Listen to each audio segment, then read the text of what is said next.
I'm going to be reading a book called In the Heart of the Sea by Nathaniel Philbrick. He's written a lot of historical fiction books, historical nonfiction books. This one that I'm going to read from is based on what happened after the story Moby Dick. Now, this is one of my other favorite stories.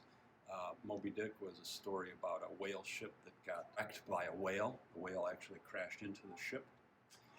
This book, In the Heart of the Sea, talks about what happened to the survivors of the whale ship Essex after it was crashed.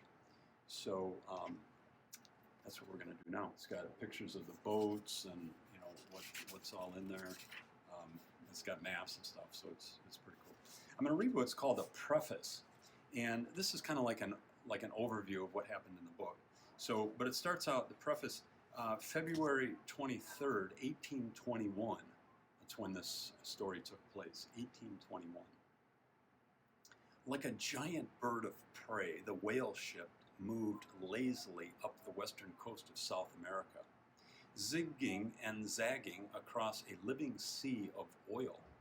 For that was the Pacific Ocean in 1821, a vast field of warm-blooded oil deposits known as whales.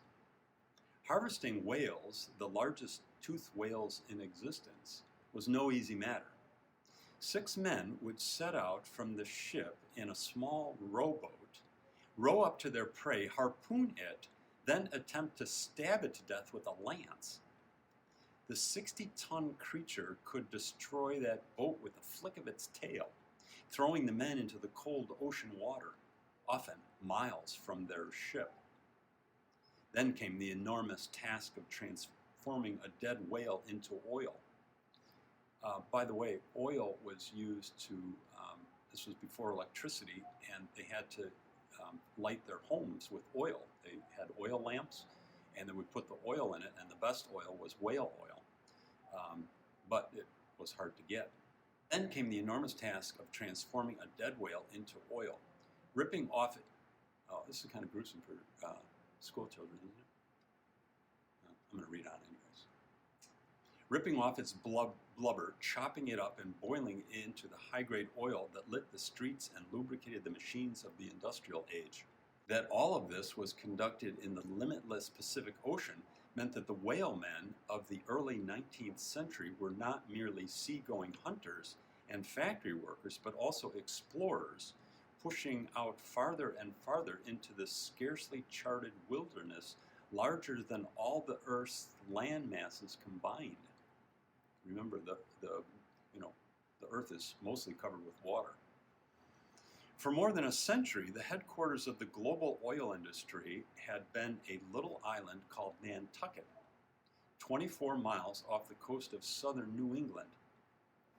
It was a Nantucket whale ship, the Dauphin, just a few months into what would be a 3-year voyage, that was making her way up the Chilean coast. And on that February morning in 1821, the lookout saw something unusual. A boat, impossibly small for the open sea, bobbing on the swells.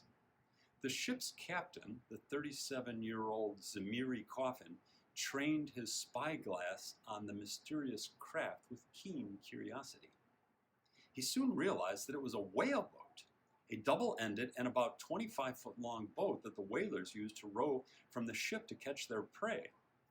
But a whale boat unlike he had ever seen. The boat's sides had been built up by about 1/2 foot.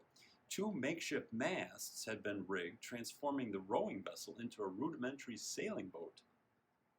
The sails, stiff with salt and bleached by the sun, had clearly pulled the boat along for many, many miles. Coffin could see no one at the steering oar.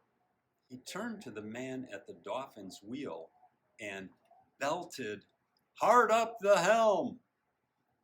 Under Coffin's watchful eye, the helmsman brought the ship as close as possible to the mysterious craft.